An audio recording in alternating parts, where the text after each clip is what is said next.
Hi, everyone. Thank you all for joining us. It is my pleasure to welcome all of you to our lecture with Professor Jonathan Crane, back by popular demand, who will be discussing Jewish ethics and genetic enhancement. Thank you to Elaine Amir for sponsoring this program. For those of you who do not know, Elaine is our board president who works hard helping to bring these excellent lectures and learning opportunities to our community. Thank you also to Andrew R. Ammerman for sponsoring our Spring 2024 lecture series. He dedicates the semester's learning in loving memory of Josephine and H. Max Ammerman, Stephen C. Ammerman, and Avi West. As usual, ask questions using the Q&A button on your Zoom screen. Please try to keep them as concise as possible and use complete sentences. The questions will primarily be discussed at the end of the lecture. And now I welcome Sandy Mendelson, a member of our Haberman Institute board, who will introduce our speaker. Welcome, Sandy. Thanks, Matt. Welcome, friends from the Washington area and across the country to the Haberman Institute. Tonight, we're honored to welcome Rabbi Dr. Jonathan Crane back to our community. Welcome especially to all who are new to the Haberman Institute. Our mission is always to provide high-quality, in-depth encounters with Jewish thought, history, and culture. Thanks to the Haberman team for putting this on technically, and thanks particularly to Elaine, our intrepid president, who has helped sponsor this program. Our next program will be this coming Sunday morning in person at Or Kodesh Congregation in Chevy Chase. Alan Light, a prominent music journalist, will present a lecture, Hallelujah, Leonard Cohen, A Journey, a Song. We'll hear how an obscure song made the improbable journey to the heart of international popular culture. The next program will be on Tuesday night, February 20th, One City in the Making of a Rabbi, Jewish Cincinnati and Rabbi Haberman's Journey. Dr. Kara Gold will be our lecturer. And finally, Rabbi Dr. Brad Shavit Artson from American Jewish University will talk on science and religion, reviving an ancient partnership. If you haven't heard Rabbi Brad speak, you're in for a treat. Detail on all of our programs and hundreds of programs in our archives for your viewing may be found on our website, www.habermaninstitute.org. Rabbi Jonathan Crane is the Raymond F. Shinazi Scholar in Bioethics and Jewish Thought at the Emory University's Center for Ethics and a professor of medicine at Emory. His educational background is incredibly broad, including a master's degree in international peace studies from the University of Notre Dame, another master's in Gandhian thought from a university in India, an MA in Hebrew literature and rabbinic ordination from Hebrew Union College, and a Ph.D. in religion from the University of Toronto. He has served communities in China, India, and North America. Jonathan is one of the nation's go-to people in Jewish ethics. He served as president of the Society for Jewish Ethics, where I first heard him speak many years ago. He has become increasingly well-published in a vast variety of topics in Jewish bioethics. He co-authored the definitive Oxford Handbook of Jewish Ethics and founded and co-edits the impressive Journal of Jewish Ethics.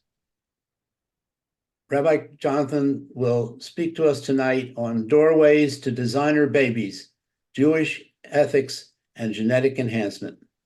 Jonathan, welcome. Thank you, Sandy, and thank you to the whole Haberman team. It's really a delight to join you all again this evening. So what I plan to do tonight is to share my screen and walk you through some ideas and topics and concerns and questions that I have about this very exciting field of genetic engineering that has been really exploded upon in the last couple of years. So I'm going to share my screen, and then we will have the opportunity to engage in Q&A later on. So there are several ways to look at difficult conversations. One way is to focus on people's position or conclusion about a particular issue. For example, are they in favor of or against a certain kind of genetic editing technology? Looking at conclusions enables us to take a census, how many in favor and how many against. And if there's general agreement, identify a consensus. A different way to look at conversations considers the reasons behind those conclusions, about what is said and how it is reasoned are of interest to us tonight. This approach enables us to discern how and why particular Jewish leaders and bioethicists reach the conclusions that they do. This evening, we will take this latter approach.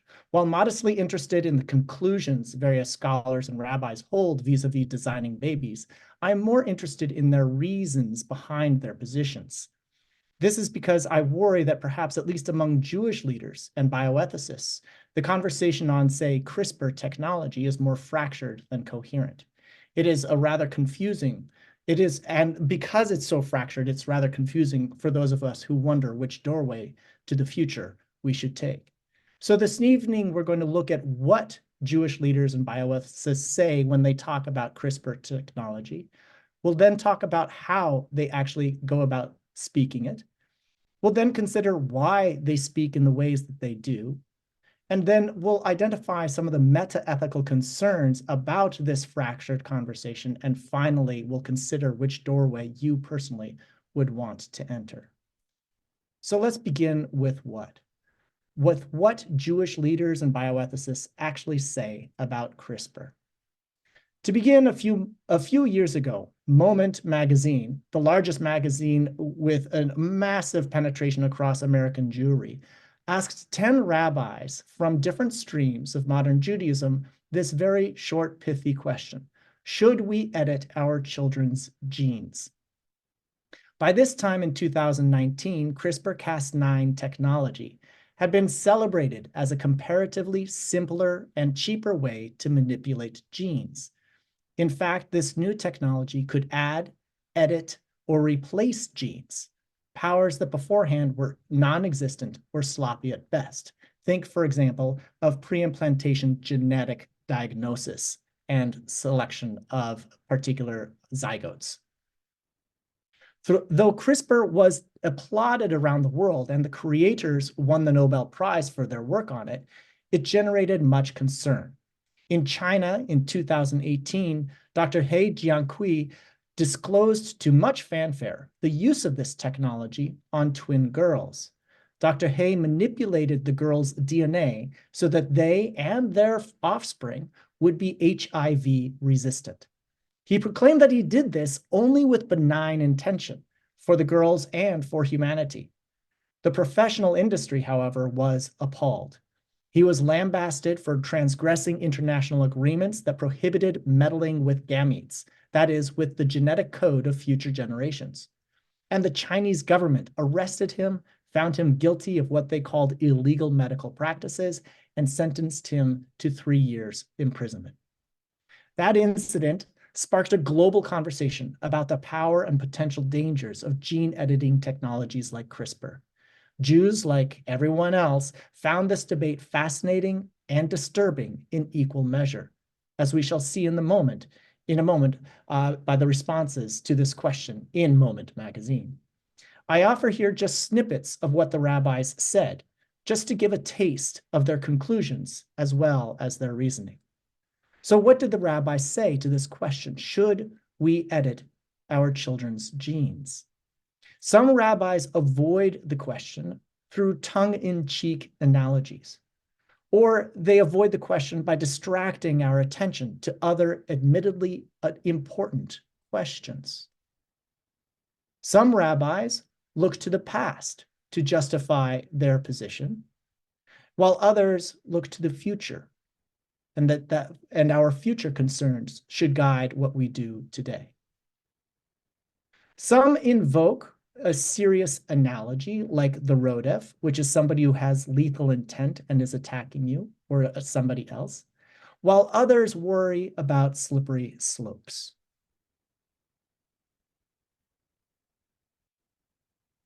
Some worry about uncertainty, and this uncertainty should guide what we do, whereas others make a de facto normative declaration with certainty.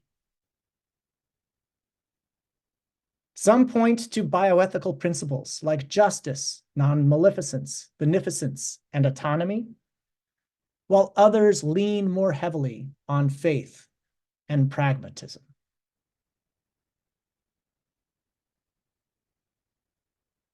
So what can we say thus far about Jewish perspectives on editing genes? I think we can rightly say that there is little consensus among rabbis. What about scholars? Jewish ethicists and bioethicists likewise weigh in on this debate. Unbounded to 100-word responses for Moment magazine, these scholars often take their time through lengthy articles and books to unfold the reasons behind their conclusions. The following snippets offer a glimpse of those longer and more intricate arguments. So, for example, there are those who, like myself, express caution about technologies like CRISPR, that these technologies offer a range, and we offer a range of reasons. For example, months before the incident with Dr. He in China, I wrote that uncertainty is a good reason to be cautious in this arena. Whereas my colleague Julia Watts-Belzer considered justice toward vulnerable populations, especially certain disability communities, that is a good reason for us to be cautious about genetic engineering technologies. Whereas my mentor and friend, Louis Newman, cautions us that we should be concerned about this technology because of a certain kind of attitude informed by religious conviction. Not all Jewish bioethicists, of course, agree. Other scholars think that caution is not the best orientation toward genetic engineering. For them, the light is green, and we are to march on. For example, Fred Rosner, long before the advent of CRISPR technology, he reasoned that when something like this technology would be invented, it would be justifiable to use it because of the underlying Jewish mandate to heal. In his view, human utility justifies everything. That is, the ends justifies the means. J. David Bleich, another orthodox bioethicist, reaches a similar conclusion, but with different reasons. In his view, the absence of explicit and specific restraints or prohibitions thus permits genetic engineering technologies. He reaches this conclusion by asserting a particular conviction that goes something like this. The author or authors of the Bible knew everything that would unfold, including CRISPR technology. Given their omniscience, the limitations of parchment, and the embarrassingly brief span humans can pay attention, these authors had to choose which future things warranted mention in the Bible. In their view, CRISPR technology failed to make that grade. Hence Bleich's conclusion. Biblical and halachic silence expresses no prohibition, but rather grants permission. So, according to what we've just seen, Jewish leaders and scholars hold dramatically different positions about the permissibility of using genetic engineering technologies like CRISPR. Just as there is no consensus among them, the ways they reason to reach their divergent conclusions are dissimilar. To simplify, some of these scholars and rabbis reach their conclusions by using jurisprudential, to reach their conclusions, they deploy a variety of different reasons to support their positions. So some of them deploy jurisprudential arguments of precedent and law to justify their positions, whereas others deploy a different set of reasons, such as deontological ones of dicta or a priori duties or principles. Others, by contrast, use narratives, stories, midrashim, liturgy, and cases to flesh out their particular arguments. Others support their conclusions by invoking theological language like divine command or covenant and creation, which, depending on whom you ask, is either sufficient and good enough by itself or improvable. And then there are some who speak of contingent reasons, like risks, which tomorrow will be different from today's, or history, like, say, the history of eugenics or the Holocaust, or the ever-shifting limits of technological powers, or the ever-receding boundaries of scientific knowledge itself. In short, not only is there general disagreement among Jews about whether we should edit our children's genes, there is a veritable cacophony of reasons supporting those positions. Though the topic among these folks is the same, this diversity suggests that perhaps they are engaged in dramatically different conversations. So why does this happen? That Jewish thinking about genetic engineering garners no consensus about whether to use it, and that people use mutually incongruent ways of reasoning, like people wandering off different stairwells and corridors to reach different rooms and vistas. Of course, we can imagine what might happen were this not the case. Imagine how much simpler it would be if these rabbis and scholars, in fact, all of us for that matter, that what would happen if we all agreed on what should be done vis-a-vis editing the genes of our children, and we agreed on how that should be justified. With such agreement, we could coordinate our behavior, advance policies that we all support, and feel proud of our collective unity. Yet this is obviously not the case here. Why? I suspect one major reason for this diverse and rambunctious conversation is that it's not easy to distinguish therapy from enhancement. Where precisely is the boundary between these? You probably have taken at some point in your life medicine to help you get over an illness or an injury, or you've had some sort of condition repaired. Such interventions can rightly be understood as therapeutic. They returned you to baseline. But what if you were given an intervention that enabled you not to get ill in the first place, like, say, a vaccine? That intervention takes you well beyond your baseline. Is that therapy, or is that enhancement? Or consider an intervention that edits your genes so that you would have, say, different colored eyes, or a taller frame, or more stable hands, or a faster ability to make difficult calculations. Would these be therapeutic or enhancement interventions? Now, those are all in regard to yourself. Where's the line between therapy and enhancement when it comes to editing, say, the germline, when your gametes are genetically altered, which perforce means that your progeny will carry those changes, as will their progeny?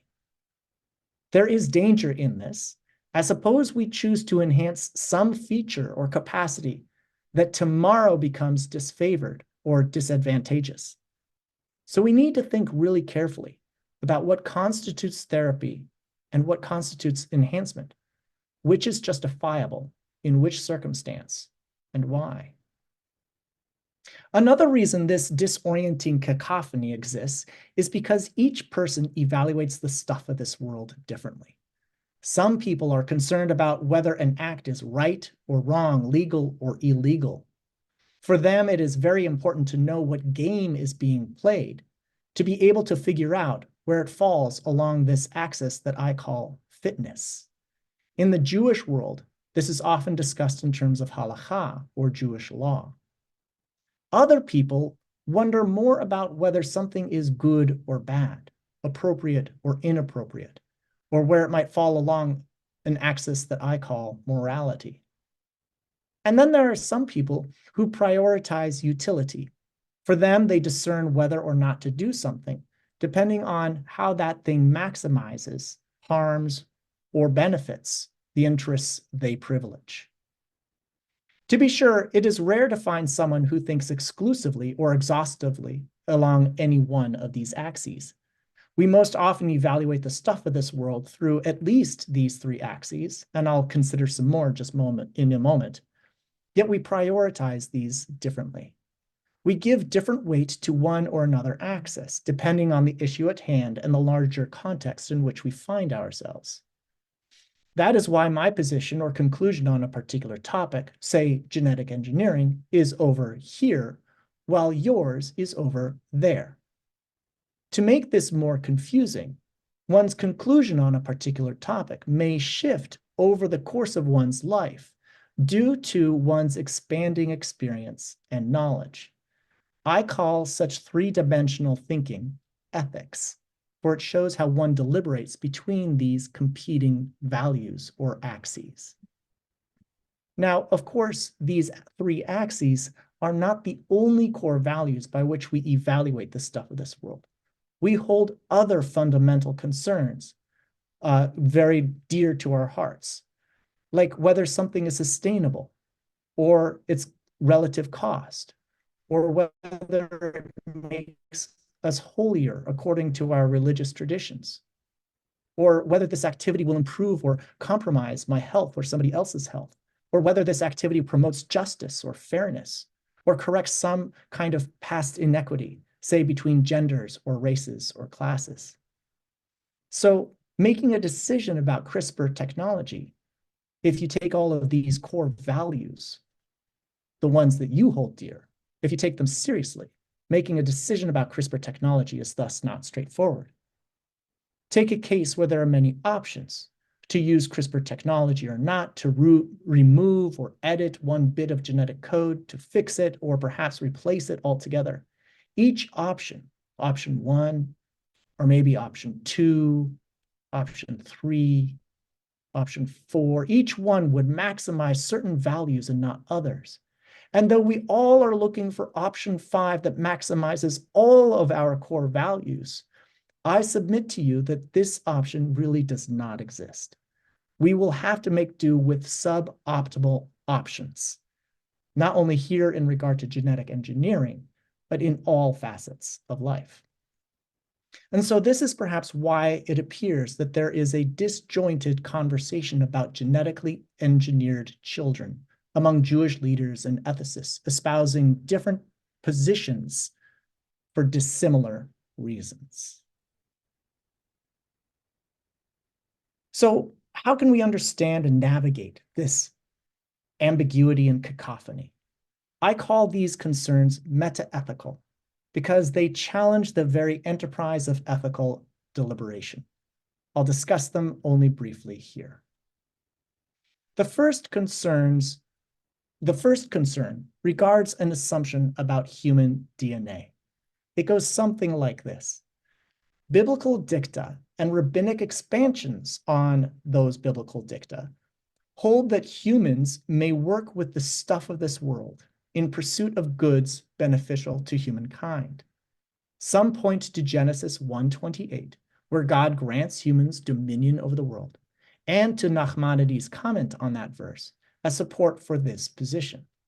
For many modern interpreters, this means that humans may do most anything to the stuff of this world with impunity. For many of these interpreters, there is the assumption that human DNA is no different from the other stuff of this world. Hence, we may meddle with our genes for anthropocentric goods. We do this already for our plant food. Think, for example, of corn, wheat, rice, beets, tomatoes, and bananas, to name a few popular ones. And we also genetically meddle with animals like chickens and dairy cows come quickly to mind. We also meddle with the genes of wild animals, like, for example, making gene drives to manipulate malaria-carrying mosquito populations. Though many interpreters hold that meddling with human germline DNA is out of bounds, somatic DNA meddling, that is, working in and on and through the DNA of already existing humans, is permissible, especially for medical or therapeutic reasons. And yet, what justifies this assumption that human DNA is no different than the rest of the stuff of this world? There are many ways this assumption can be contested. That, for example, whatever it is that makes humans humans is sacrosanct, and it merits protections not given to the other stuff of this world. A second meta-ethical concern is what I clumsily call here mutual exclusivity. This is perhaps best seen in light of the habit to distinguish between nature and nurture, as if these are mutually exclusive domains. On the one hand, we speak of editing genes to impact the next generation, whereas on the other, we speak of educating children. Through editing, we aim to control outcomes, whereas through education, we aim to influence outcomes. Both of these strategies are concerned about our children's health and well-being.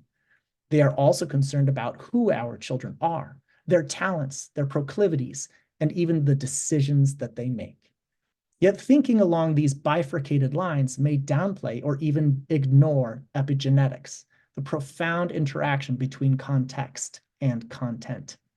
Severing the biological from the biographical, as if they have different aims, may need to be rethought in these conversations.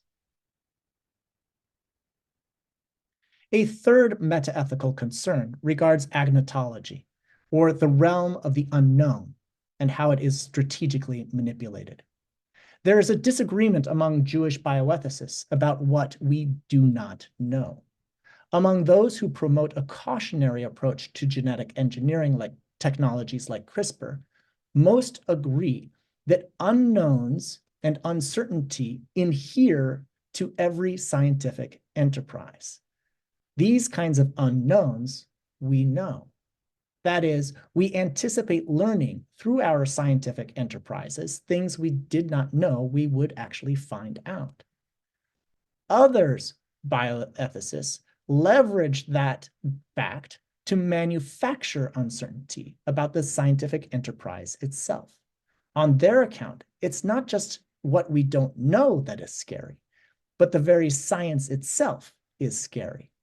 Side effects, for instance, are inevitable to any project, especially those that meddle with genes. This risks a tension between conventional risk management that still encourages pursuing goals despite uncertainties and precautionary approaches that advance projects only after particular uncertainties have been clarified and concerns mollified. This tension raises such questions as who is responsible for providing proof that a particular technology is safe. Should it be innovators, regulators, or the very people on whom the technology has been wielded? To put it more concretely, who should ensure that CRISPR technologies are indeed safe, that they will provide the outcomes promised and not produce off-target mutations? How many generations after a gene has been altered before that genetic alteration is considered safe? What constitutes safety when it comes to genes? And who should decide? And how is that safety to be operationalized? A different kind of agnotological concern appears among those Jewish thinkers who are more enthusiastic about CRISPR engineering technologies like CRISPR. Some Jewish thinkers are certain about what we know. We are certain about our intentions, say, of respecting God's creation, and we are certain about our goal, say, of eliminating certain debilitating diseases like Tay-Sachs or conditions like anencephaly. Such certainty grounds support for genetic engineering enterprises like CRISPR. For some thinkers, that very certainty relies upon an acknowledged absence of evidence promoting other positions, like caution or prohibition, toward genetic engineering efforts. This is in tension with the need for evidence of absence. In short, Jewish ethicists and rabbis need to demonstrate that those other, contrary or conservative positions in fact do not exist, or if they do exist, they do not rise to the level of challenging the ultimate conclusion permitting CRISPR and prime editing and other such technologies. When scholars fail to acknowledge competing, legitimate positions justified from within the Jewish textual tradition, they do everyone a disservice, and a disservice to the tradition itself, to the audience to whom they aim to influence, and even to the enterprise of gene editing itself that is still in its clunky infancy stage. For both the cautionary folks and the permissive folks, it remains unclear what role these kinds of unknowns can, will, and should play as the drive to improve technology, expand their application, and benefit humankind continues apace. So we reach our end. Which doorway will you enter? Would you use CRISPR technology to adjust your own genes? How about the genes of somebody else? What about germline genes, which means that those changes would be transmitted from generation to generation until nature adjusts them? Would you use this kind of technology for therapeutic purposes to get back to some sort of baseline? And, for example, which baseline is that? What about using this technology for enhancement purposes to move beyond that baseline? Which genes or capacities or traits would you permit to be altered in this fashion? That is there a list of genes, traits, or capacities you think that is justifiable to adjust? Or would you allow for the whole human genome to be altered? If this is palatable for you, are you willing to design a new creature? And would that new creature be human? Who would say so? And why would it be the case? Where's the line between humankind and that enhanced being? Conversely, if you think that altering the whole genome should be forbidden, but altering some of that genome is permissible, where's the line between that which you permit and that which you prohibit? Why do you set the limit there? What criteria would you use to defend that limit? How would or could that line be policed? And what would happen if somebody transgressed that line? And if you did in fact change the genes of your children, what would happen if they detest their very being, that they wish they were otherwise, more like you than dislike you?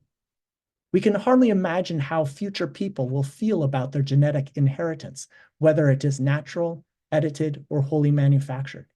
It makes me wonder how we can justify today making decisions on who and what will exist tomorrow. So we must end with two major questions. First, which doorway will you enter? The one that meddles with your own genes or the genes of people who already exist? The doorway that prohibits any and all genetic editing? Or the doorway that enters upon a world in which germlines are edited, where we design our children in whole or in part? That's question one. The second question is perhaps the harder one. Why that doorway? Thank you very much. I look forward to the conversation.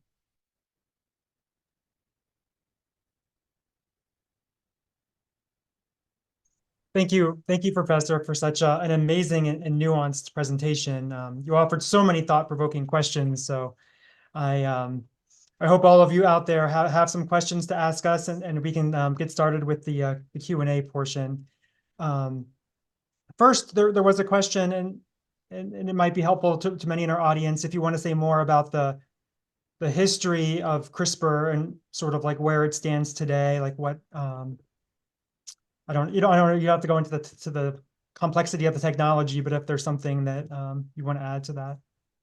So my understanding of the science, and please correct me when and where I go wrong, it's not if, is that it takes viruses and uses those viruses to basically go into a genetic code.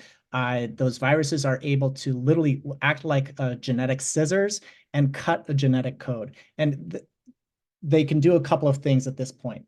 They can sever a code, so to cut it. They can delete it, so take it out of the gene. They could fix it, so they can put in some sort of improvement to that code. So if there's a particular compound that's missing, they could insert that. Or they could actually replace it altogether with a section of genetic code that you would rather have in its stead. So those are three different ways that CRISPR technology can go and manipulate the genetic code. Pre-implantation genetic diagnosis was a way to figure out what is in that genetic code, but then what it would empower the parents to be, it would empower them to not select those zygotes that they did not want to bring to fruition. So it's an act, sort of a gross act, if you will, looking at the whole zygote rather than at the specific genes per se. Thank you. And one question that I've just been thinking about over the years is you mentioned sort of like what came to mind as you were speaking is like, what is natural? And I was actually watching a TV show before this on Netflix, and it was talking about how food can affect your genes. And it makes me wonder, like, CRISPR is obviously like a bigger step to manipulating genes, but it seems like there's a lot of ways in which we can do it in some ways ourselves today, in lesser ways to our own bodies. And I was wondering, are there lines that ethicists think about today as far as what I'm not sure, like what is natural, I guess, in that sense? Does that make sense? Like what, is there, versus CRISPR, which is clearly So the question, what is natural, Yeah. which is a technological tool to go and meddle with genes, it raises a wonderful question there. What is the boundary between the natural and the manufactured, the natural and the unnatural? This gets raised especially at end-of-life care. Is artificial hydration nutrition, is that considered a natural way to sustain the body, or is that a manufactured, an unnatural way? And there's a debate. It depends on the community, it debates on, and it depends on whom you ask about how those questions would be answered. In regards to food, there's the general understanding that food can influence the genetic performance of an individual, and it can influence how those genes actually unfold as the body ages and matures. And similarly with other kinds of things that we imbibe, whether it's alcohol or things that we smoke, these can change our genetic makeup. Those tend to be understood to be natural ways to influence the genetic code. And so that's why we are encouraged by the contemporary dietitians of all sorts to think very carefully about what we put into our bodies, when, how much, and why. If we want to stay around for a long time and enjoy modest health, we should be very careful about what we put into our bodies, because that's a natural way to influence our genetic unfolding. Thank you. I see a few more questions have come in. At what point do you edit a child's gene, as a fetus, in utero, or after the child is born, or any time when the child is older, and his or her personality has developed? Wow, yeah, fascinating options there. So anytime that a body has come out of gestation, that is considered to be an adult, biologically speaking, at least from a stem cell or genetic perspective, because all of those cells have now been differentiated within the body. There are still, of course, some stem cells within the body, and those then can mature and siphon off into, say, a nerve cell or a muscle cell or a bone cell, etc. But that is going to be somatic gene editing, and that's typically done for situations where somebody has a disease that is only found in their own body. The genetic engineering that we're contemplating here is much earlier. It's just after an egg has become fertilized, and it has divided only a couple of times, so that those cells are totipotent, which means that they can become not only cells of the body of the emerging fetus and then embryo and eventually the child, but it can also, those cells can become the cells of the placenta around it. So the organ which would then sustain the child within. So that's why they're considered totipotent. And that is the most exciting area of where the genetic engineering can occur, is that by changing the genetic code of those totipotent stem cells early on in cell division, you can then change the whole genetic makeup of the total being that is unfolding in the womb.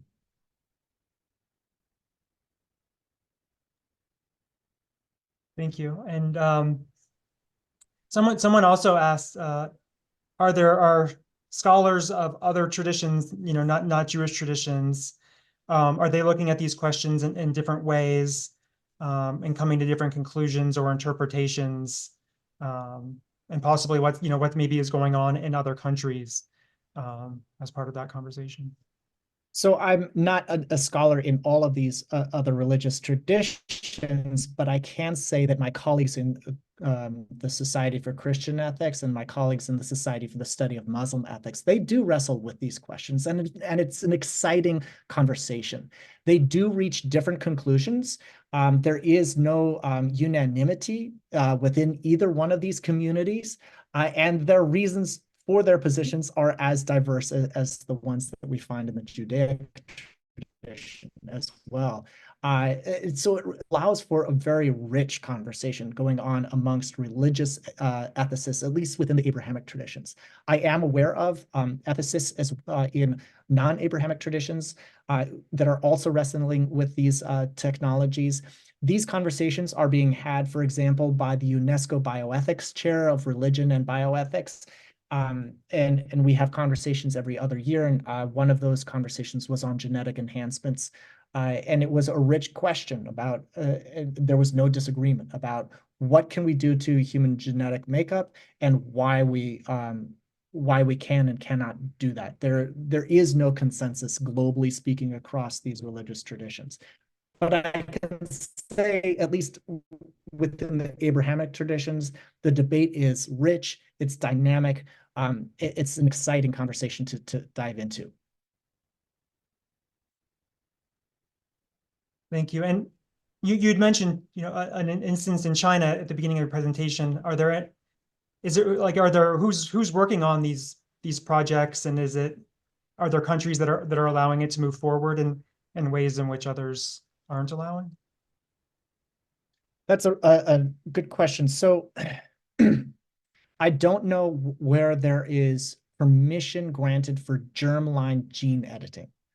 There is scientific biomedical experimentation and trials being done on somatic gene editing for people who have cystic fibrosis and some other conditions where their genes have been manipulated in the laboratory and then reinserted into, say, their bone marrow, and then their bone marrow kicks in and starts to duplicate it, and it sends it out throughout their whole body systems. And it seems to be working for a couple of those conditions. And I'm forgetting which ones those are, so please forgive me on that.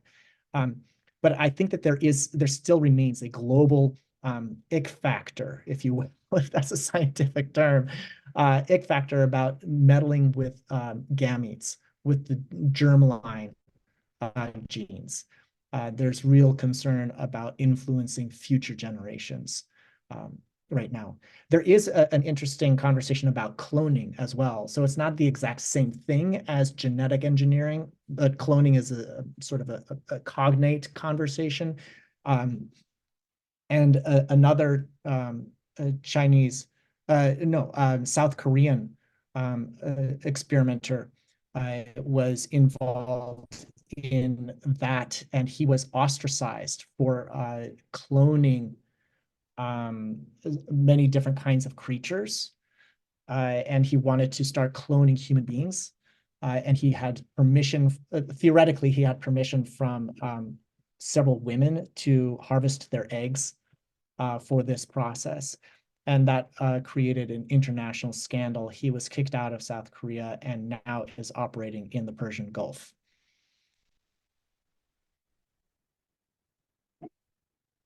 So if you're interested in cloning, there's a great documentary called King of Clones on Netflix.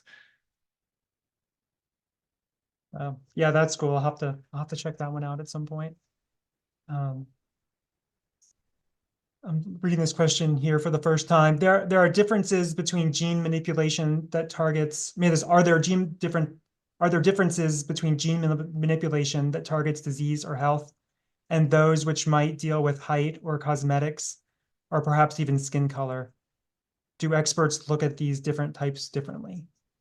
That's a good question. So there would be different locations on on chromosomes and genes where things like eye color and height and other sort of morphological, superficial features of the human being might be found, and those could be meddled with in a certain way.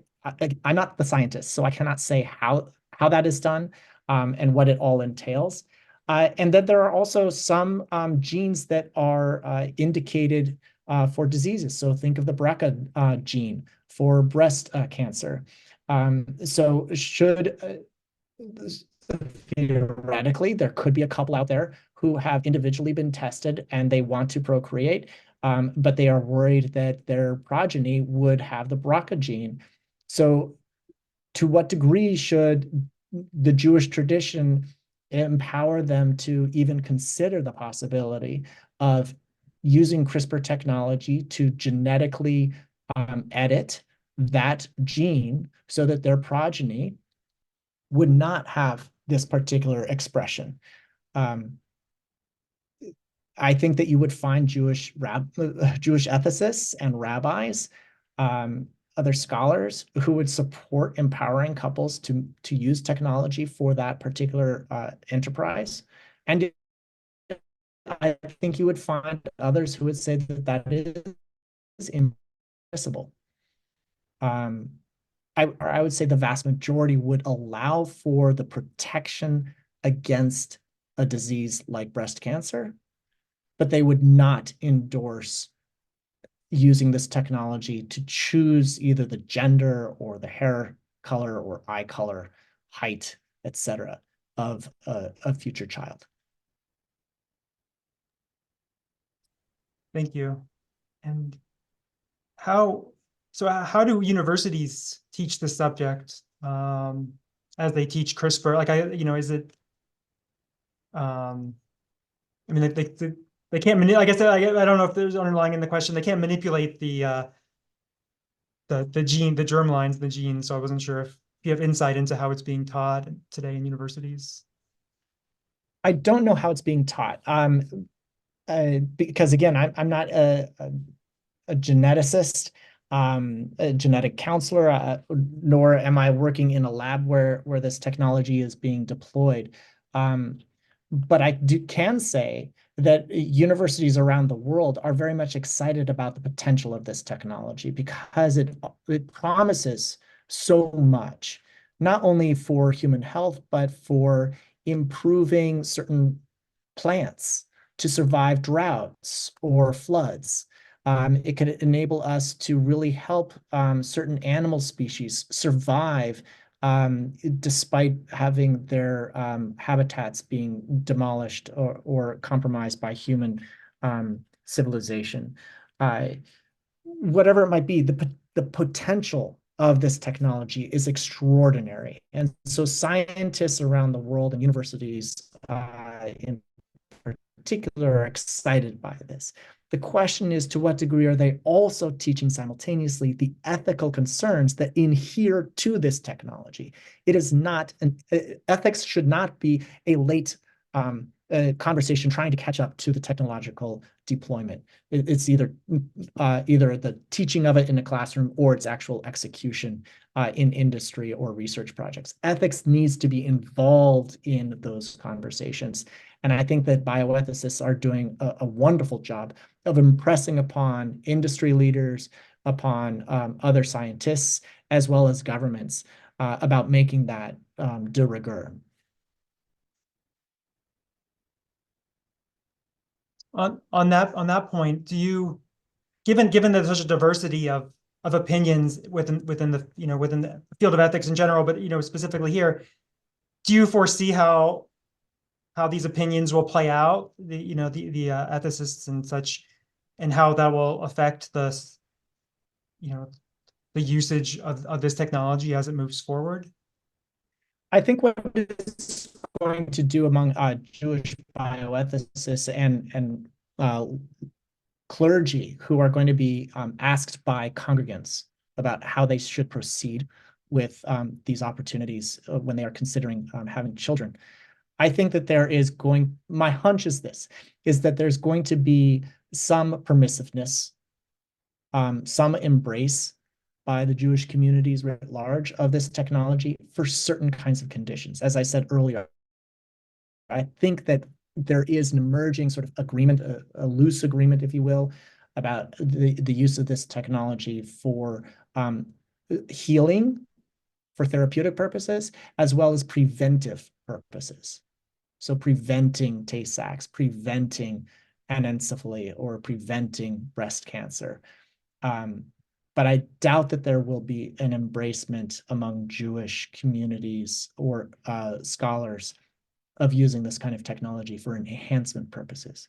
Again, that begs the question, where's the line between therapy and enhancement? So that's going to always be a live conversation, and one that will certainly animate your Shabbat table for weeks on end. Yes, yes, definitely. There's a question here that's a follow-up to the university research question. But do you want ethics to curtail the creativity of basic research, which might lead to something down the line that won't touch the ethical concerns that exist today? Yes, absolutely. I would absolutely want ethics to be able to circumscribe the pursuit of knowledge. We have seen what happens when scientists are left to their own devices to pursue knowledge with impunity, when they're given federal funds to do whatever it is that they want, to be given industrial funds. Bad things can happen. There are bad actors out there, and who will do most anything to pursue a question, and they will do most anything to anyone to achieve those ends. And I think that we need to have guide rails on the scientific enterprise. We need to have those conversations among ethicists, among policymakers, among researchers. There needs to be a very rich, broad, diverse proverbial table around which these people and stakeholders meet, as well as patients. They also need to be involved in this. And figure out what those healthy guide rails can and should be, because otherwise really bad things will happen, especially to vulnerable people. And I don't want that to happen just because we can. Just because we can do something doesn't mean that we should. Yes, thank you. This is a question here about the technology, the technology itself. Is the technology specific enough that it can manipulate genetic code so that a child could, in this case, the person asked, could be a great poet or writer or an athlete? Or is that far into the future?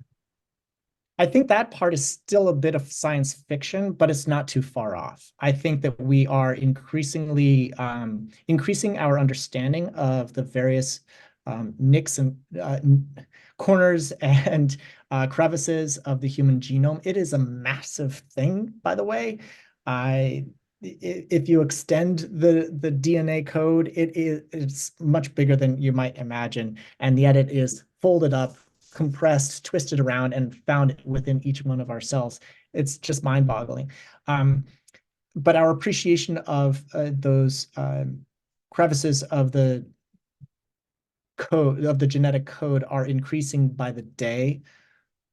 But I think that we are far from really understanding which of those pieces of the code would influence whether somebody would be a great poet or a writer or an athlete. I think those are composite, multifactorial capacities that are dependent not only on the genetic makeup of an individual, but also of their context. What sort of education they have been provided, what sort of familial or contextual life that they've been able to enjoy as they were growing up, to stimulate those capacities. So I think it's more than just biology. I think that it also includes biography. Thank you. Yeah, I was a little bit surprised by your answer that you don't see some of it so far off. It's very fascinating that how quickly the technology can develop. Another question on the gene manipulation here: can it be undone if there's a problem or complications arise? I mean, I guess you have to distinguish between after. Go, I'll let you answer the question. Yeah, I'm going to be very sincere. I don't know.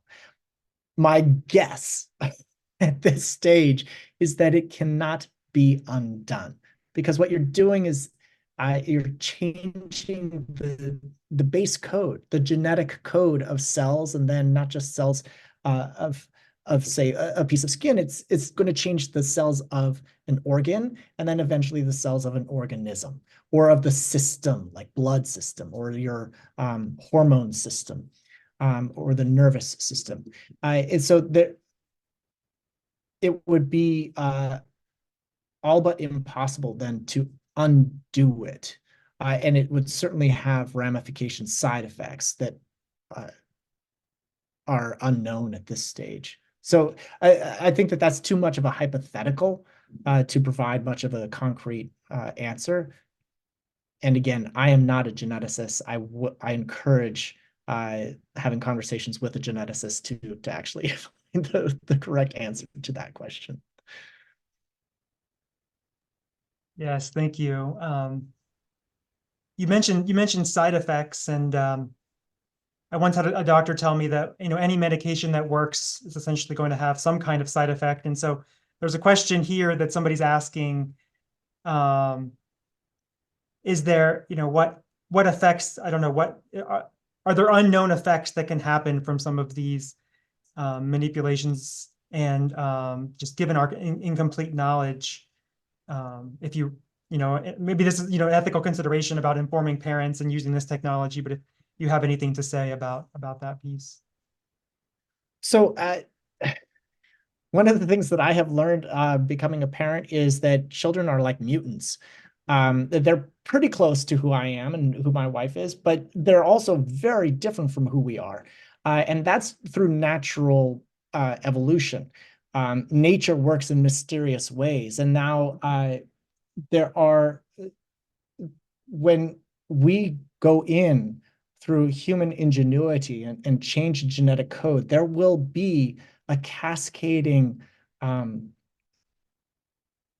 generations of effects within that single organ and organism within that body.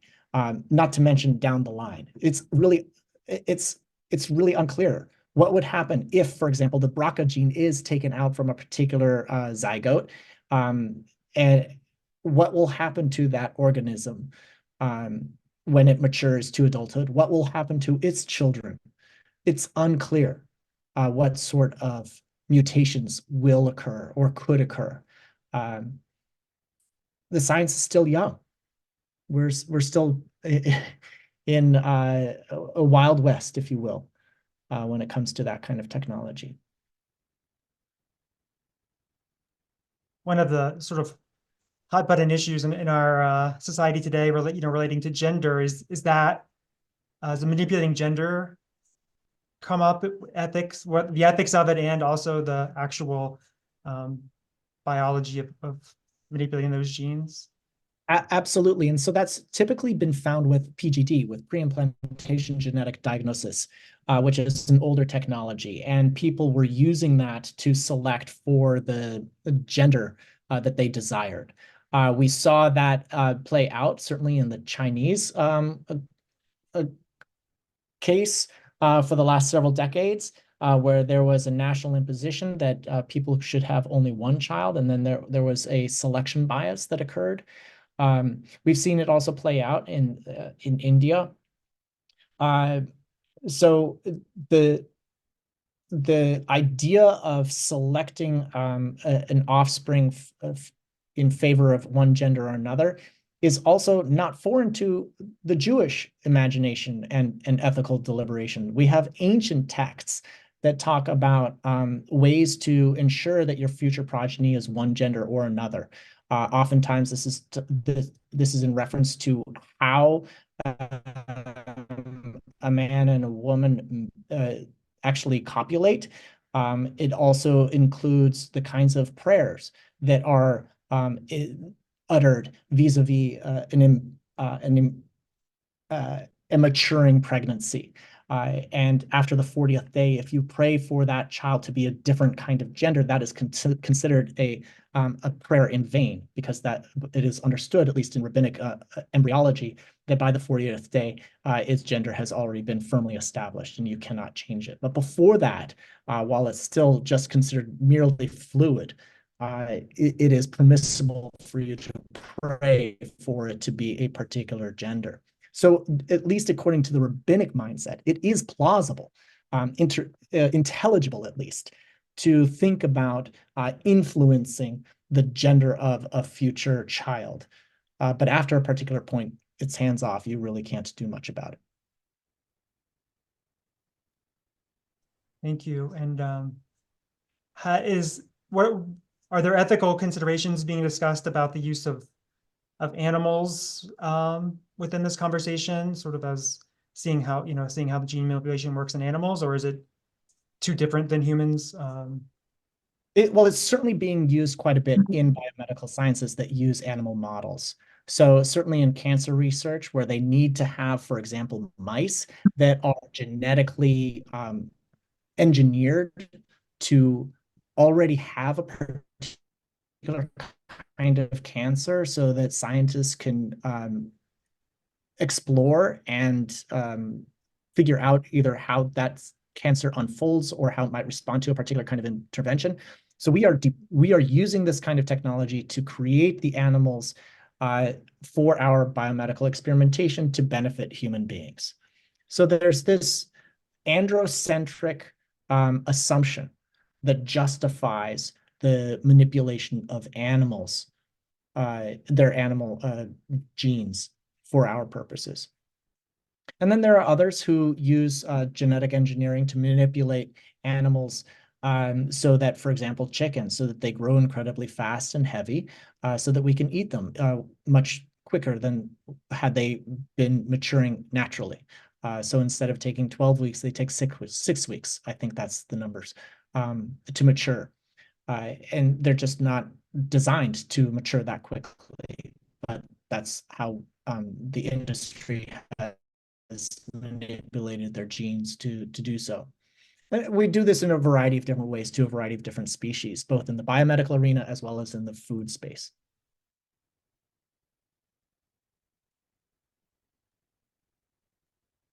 Thank you. And there's a question here that that is more, is more on the, idea of ethics in general, but there's one person who was left wondering how ethical considerations, based on this conversation, how the ethical considerations even fit into this conversation of genetic alterations, and maybe like what almost like what is ethics? And I just want, what would you say to someone who, I mean, you kind of said some things before that relate to it, but what would you say to someone who's sort of like left feeling this way based on our conversation? Well, I would want to understand a little bit more about what they mean by ethics. It's a big word, and it has many different meanings. So just to make it as brief as possible, my understanding is ethics is a deliberative process, which means that you need to be thinking deliberatively in conversation, typically with others, but you can also be in conversation with yourself. But it includes at least a couple of elements. One, your core values. Two, how you are cognitively motivated in a particular moment. What are your reasons? And then ultimately what your conclusion is. And by appreciating what these positions are, that is what I sort of understand ethics to be, is that it's not just what your position is on a particular topic, it's the reasons, it's how you're motivated, and what are the core values that are operating underneath all of that. Thank you. The question, there's a question here, and sort of this person is mentioning, like, I guess that there's one of the loud voices sort of in this field is potentially those who don't want to see anything genetically modified. And in this case, they're mentioning, the Monsanto Corporation with corn and or other, food products, which you mentioned before that, many food products. How how strong, I guess one question could be, how strong is this voice in the conversation? And sort of, I guess, you mentioned before, like other religions that you're involved with, are there some voices that are stronger in that conversation? It's a great question, and there's a lot of concern about the use of genetic modification in agricultural products. So GMOs, to put it as concisely as possible. And this is an ancient Judaic concern as well. We have it in the conversations about kilayim, about which species can we co-locate within an agricultural plot, which species can we graft onto each other. Can we cross agricultural location? And there's debate among the classic Jewish scholars and sages and sources on this particular topic. And so that suggests that the power, the potential, this practice is ancient, as well as the concerns about it. What does it mean to respect natural kinds and species out there? And that's in the sort of the plant world. And similarly in the animal world as well. There is a wonderful responsa on this particular topic by Daniel Nevins for the conservative movement that I encourage you to take a look at. It's a very thorough essay on key lime and genetically engineered technology. It is called Halachic Perspectives on Genetically Modified Organisms. And it was approved in 2015. So it's a relatively recent piece of scholarship.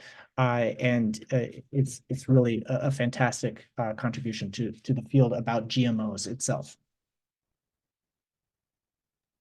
Thank you. Yeah, we can include potentially a link to it if it's available online, or a citation to it if in our follow-up materials. So thank you. And sort of as as a final question, there's a couple of people who have asked, given all the different viewpoints, what is your personal one on the technology, and whether or not how should or should not it be deployed is the language that this person used. I don't know if you have any thoughts on that, and sort of. I'm excited by it. I think that there is extraordinary potential in CRISPR technology insofar as it allows us to not just not select, as with PGD, certain traits, but it allows us to go into the genetic code, cut, edit, fix, replace. It's a much more powerful tool, and it's much more precise and simpler and cheaper than many others beforehand.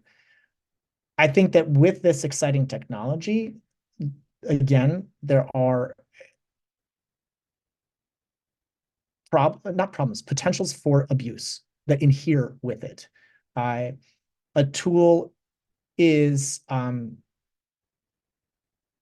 be wielded for good. It can also be wielded for ill will.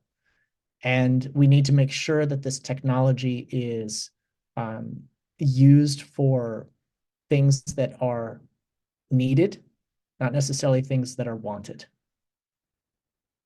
And having those conversations will require, as I said earlier, a diverse meeting of stakeholders, a meeting of diverse stakeholders to talk about what constitutes needed attention, where this technology can be deployed.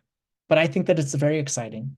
And I think that when we come back in a couple of 100 years, we will see that these decades around which CRISPR technology emerged will be a watershed moment in how we understand the human capacity to influence future progeny, as well as the capacity to develop personalized medications.